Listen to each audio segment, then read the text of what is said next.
Hi guys, நான் இன்னைக்கு ஒரு சூப்பரான ஹாலிவுட் படம் தான் இன்னைக்கு பார்க்க போகிறோம். இந்த படத்தில் நம்ம ஹீரோ பார்த்தீங்கன்னா நியூயார்க்கை சேர்ந்தவர். அவர் ராக் ஸ்டார் வேறு. நல்ல ஆல்பம் இது சாங்ஸு இதெல்லாம் பாடக்கூடிய நம்ம ஹீரோவுக்கு ஒரு அமைதியான வாழ்க்கை தேவை. மைண்ட் மீ ஃபாலிங் அப்படிங்கிற இந்த படம் பார்த்தீங்கன்னா ஓப்பனிங்கில் ஒரு சைரப்சி அப்படிங்கிற ஒரு இடத்துக்கு போகிறாரு. அந்த அந்த அங்கே வந்து பார்த்தீங்கன்னா ஒரு தனி தீவு மாதிரி இருக்குது.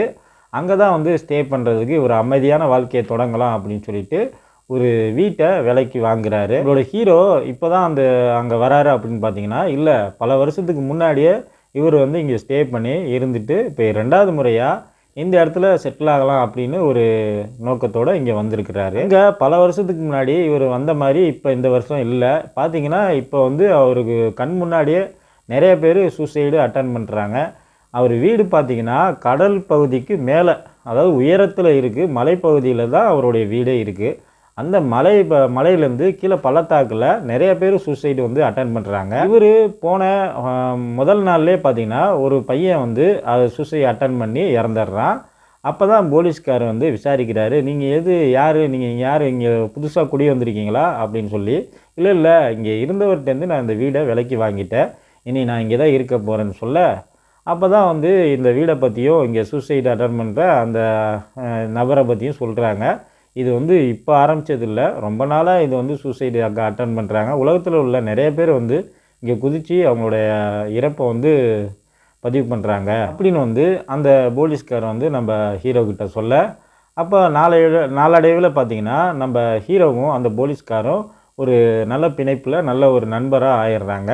அப்போ தான் ஒரு நாள் நைட்டு பாருக்கு போகலாம் அப்படின்னு சொல்லிட்டு நம்ம ஹீரோவை அந்த ஏரியாவில் நடக்கிற ஒரு பாருக்கு கூப்பிட்டு போகிறாரு. இப்போ அங்கே ஒரு பொண்ணு நல்ல ஒரு சிறப்பாக பாடுறாங்க.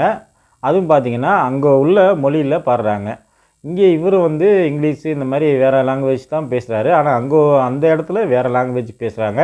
அந்த மொழியில் அவங்க பாட ஆரம்பிக்கிறாங்க. அதை பார்த்து இவர் ஆச்சரியப்படுறாரு.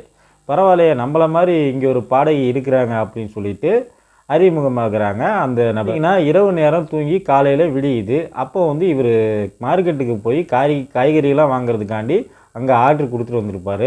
அங்கே டெலிவரிக்காண்டி அந்த பாட்டு பண்ணாங்களே அந்த பொண்ணு வந்து நம்ம ஹீரோ வீட்டு முன்னாடி வந்து காய்கறியெல்லாம் வந்து டெலிவரி பண்ணுவாங்க. நீங்கள் எங்கே வந்து வைக்கணும்னு சொல்லுங்கள் சார், அங்கே நான் வைக்கிறேன்ட்டு அவங்களும் வைக்க ஆரம்பிக்க. அப்போ தான் அவருடைய கேசட்டில் பதிவானதெல்லாம் இருக்கும்ல ஆடியோ சாங்ஸு, நீங்கள் ஆல்பம் பண்ணுறவர் தானே, உங்கள் பேர் ஜான் தானே அப்படின்னு வந்து அந்த பொண்ணு வந்து நம்ம ஹீரோவை பற்றி ரொம்ப தெரிஞ்சுக்கிறாங்க. நீங்கள் ஒரு ராக் ஸ்டார் சார், உங்களை எனக்கு ரொம்ப பிடிக்கும், நீங்கள் பாடின பாட்டெல்லாம் எனக்கு இன்னும் மனசுக்குள்ளே இருக்குது அப்படின்னு சொல்லி ரொம்ப விருப்பமாக பேச ஆரம்பிக்கிறாங்க. அதான் பார்த்தீங்கன்னா சியா அப்படிங்கிற ஒரு பொண்ணை வந்து சந்திக்கிறாரு நம்ம ஹீரோ. பார்த்திங்கன்னா அங்கே வந்து ஒரு சிங்கிளாகவே ஒரு என்டர்டெயின்மெண்ட் எல்லாமே போய்கிட்டு இருக்கு. நம்ம ஹீரோவுக்கு சியா வந்து அறிமுகமாகறாங்க. அவங்க வந்து பார்த்திங்கன்னா ஒரு இன்டெலிஜென்ட்டான டாக்டரு.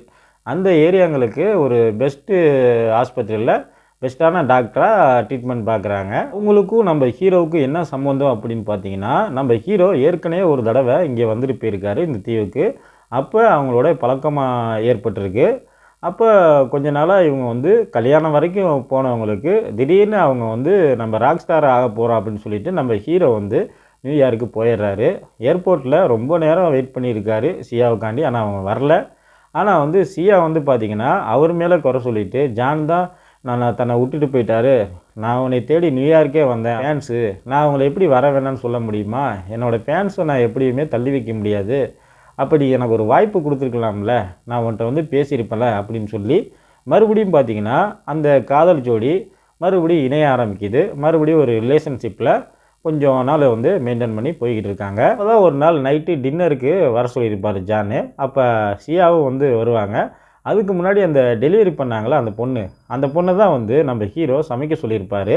இந்த மாதிரி ஒரு கெஸ்ட்டு ஒன்று வராங்க, கொஞ்சம் சமைச்சு கொடுமா அப்படின்னு கேட்குறப்ப, நீங்கள் எனக்கு பிடிச்ச ஏதாவது ஒரு சாங் பாடணும், அதுவும் நான் கேட்டிருக்கவே கூடாது அப்படின்னு சொன்னோடனே அவர் வந்து தன்னுடைய காதலிக்கு 2வதாக ஒரு சாங் ஒன்று ப்ரிப்பேர் பண்ணுவார். அந்த சாங்கை தான் பாடி கட்டுவார். நான் பாதி தான் பண்ணியிருக்கேன், மீதி வந்து இன்னும் பண்ணலை அப்படின்னு சொல்லிட்டு அந்த பாதி சாங் மட்டும் பாடுறாரு. அந்த சமயத்தில் சியா வந்து கதவை தட்டிட்டு உள்ளே வராங்க.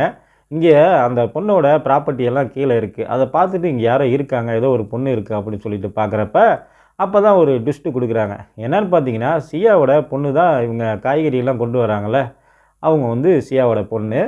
ஜானை வந்து ஏற்கனவே லவ் பண்ண ஆனால் சியாவோட பொண்ணு ஜான் வந்து அப்பாங்கிறதே அந்த பொண்ணுக்கு வந்து தெரியாது. அப்போ 3 பேருக்கும் ஒரு அதிர்ச்சி ஆகி அந்த இடத்துல அம்மா சியா வந்து தன்னுடைய பொண்ணை கொஞ்சம் கடுசாக பேசி வீட்டுக்கு கூப்பிட்டு போகிறாங்க. அங்கே வந்து பார்த்திங்கன்னா சியாவோட அம்மா வந்து சொல்கிறாங்க, ஜானு உன்னோட கணவர் தானே, அப்போ நீ அவர்கிட்ட சொன்னியா இது உன்னோட பொண்ணு அப்படின்னு, நீ ஏன் மறைச்ச? நான் தான் போனப்போ பின்னாடி கேர்ள்ஸ் எல்லாம் இருந்தாங்க, அதனால தான் நான் திரும்பி வந்துட்டேன். இப்போ அவர் பின்னாடி கேர்ள்ஸ் தான் இருப்பாங்க போல், இல்லை அவர் மாறிட்டாரான்னு தெரியலை, அவர் மாறின மாதிரி தான் இருக்குது அப்படின்னு சொல்லிட்டு மறுபடியும் பார்த்திங்கன்னா நம்ம ஹீரோ அவங்கள சியாவை இம்ப்ரெஸ் பண்ணுறதுக்காண்டி போகிறாரு. சியாவோட அம்மா ஜான் வீட்டுக்கு போகக்கூடாது, அங்கெல்லாம் இருக்கக்கூடாதுன்னு சொல்லி கண்டிஷன்லாம் போட, அப்போ வந்து டெலிவரிக்கு வேற ஒருத்தவங்களை அனுப்புகிறாங்க காய்கறி கொடுக்கறதுக்கெலாம். அப்போ மறுபடியும் நம்ம ஹீரோ வந்து பார்த்திங்கன்னா பாருக்கு போவார். அங்கே வந்து சியாவோட பொண்ணு பாட்டு பாடுவாங்க. பாட்டு பாடும்போது ஜானை வந்து கூப்பிடுவாங்க நம்ம ஹீரோவை, வாங்க நீங்கள் ஒரு சாங் பாடணும் அப்படின்னு சொல்லிட்டு. நம்ம ஹீரோவும் போய் யதார்த்தமாக போய் பாட்டு பாடுறேன்னு, என்னோட பொண்ணு நீ தான் அப்படின்னு சொல்லிட்டு பாட்டும் பாட ஆரம்பிச்சிருவாங்க. அங்கே இருக்கிறவங்களாம் பார்த்து அதிர்ச்சியில் உறைஞ்சி போயிடுவாங்க. என்னது ஜானோட பொண்ணு நீயா அப்படின்னு அவங்களும் ஊருக்கு தெரிய ஆரம்பிச்சிடும். சமயத்தில் இன்னொரு பிரச்சனை ஒன்று வருது. என்னென்னா நம்ம ஹீரோவோட வீட்டுக்கு முன்னாடி இன்னொருத்தவங்க சூசைட் அட்டன் பண்ணுறாங்க. அவங்க வந்து பார்த்திங்கன்னா ஒரு ப்ரெக்னெண்ட்டாகவும் இருக்காங்க. அவங்கள வந்து கேட்குறாரு நம்ம ஹீரோ, உங்களுக்கு என்ன பிரச்சனைனாலும் என்கிட்ட சொல்லுங்கள், நான் உங்களுக்கு முடிஞ்ச வரைக்கும் நான் உங்களுக்கு ட்ரை பண்ணி உங்களை சேர்த்து வைக்க பார்க்குறேன் அப்படின்னு சொல்கிறாங்க.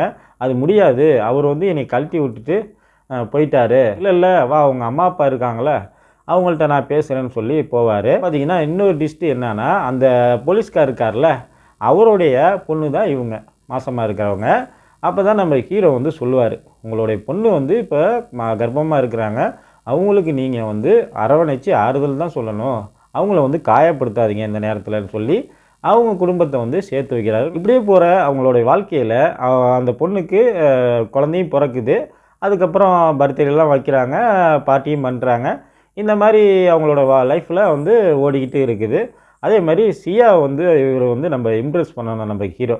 அதனால் இவர் சாங்ஸு பாதியாக பாடியிருந்தார்ல, அதை வந்து முழுசாக வந்து ப்ரிப்பேர் பண்ணிவிட்டு அவங்க வீட்டுக்கு முன்னாடி போய் நின்றுக்கிட்டு இவருடைய சாங்ஸை ஃபுல்லாக பாட ஆரம்பிப்பார். அவங்களும் வந்து இம்ப்ரெஸ் ஆகி கதவை வந்து திறக்க வர்றவங்க கடைசியாக வந்து திறக்கவே மாட்டாங்க. ஹீரோ வந்து சொல்லுவார், நான் பண்ணது எல்லாமே தப்பு தான் ஒத்துக்கிறேன், அதுக்காண்டி நீ என்கிட்ட பேசாமல் இருக்காதன்னு சொல்லிட்டு சொல்கிறப்ப காலையில் நம்ம சியா வந்து நம்ம ஹீரோவை பார்க்க வருவாங்க.